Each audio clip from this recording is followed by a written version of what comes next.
The Caitlin Clark phenomenon isn't slowing down, it's growing. TV viewership for Indiana Fever games is getting bigger and bigger.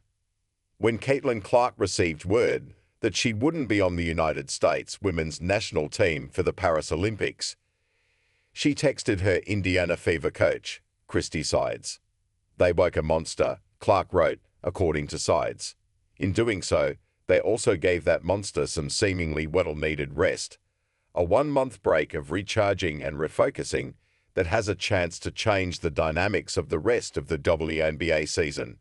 Clark is a different player, and a much better player, now than she was back in May as she jumped to the WNBA, almost directly from a long season at Iowa. Some of that is getting adjusted to the pro game. Some of that is figuring out how to play with her teammates, and her teammates figuring out how to play with her. And some of that, at least these last 2 games when she played her best professional basketball yet, might be finally getting a chance to exhale. What is coming is uncharted territory. The Clark of last week is one of the best players in the WNBA, not just a promising rookie finding her footing. Can she maintain it? What about even improving on it? The Fever, 12-7 since a 1-8 start, are firmly in position to make the playoffs.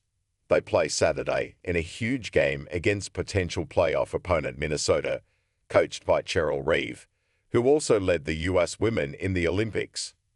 Indiana is still attracting massive television numbers. Last weekend, 2.3 million tuned into the Fever's game against Seattle. That was 263% more than the next highest non-Fever game over the weekend, New York for Las Vegas, and 454% higher than the next biggest. Now imagine Clark playing at something close to her crowd-pleasing college level in the stretch run, an actual playoff series.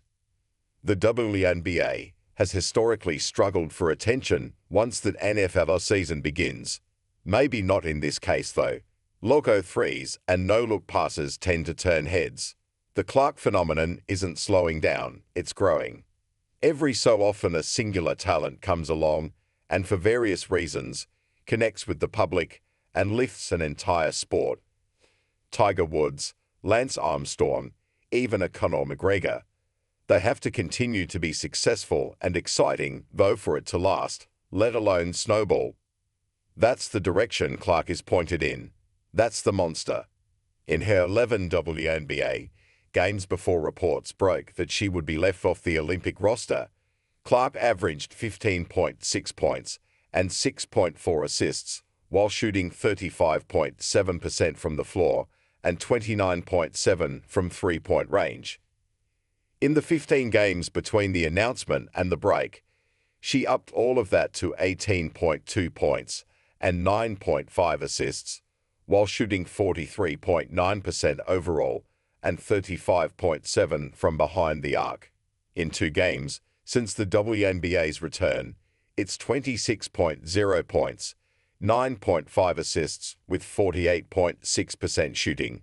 More importantly, the Fever won them both. Clark, like every rookie in every league, had to deal with a new environment. As with every WNBA rookie, it came quickly. Her Iowa season ended April 7 with a loss in the national title game. 8 days later, she was drafted. Then came a move, training camp, and the season opener on May 14.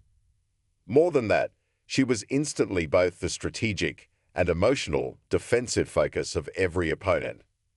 Reality is coming, the legendary Diana Taurasi predicted. Taurasi wasn't wrong. It's just now, maybe a different reality is coming. They can guard her, bump her, dismiss her or whatever, but Clark is finding her game anyway.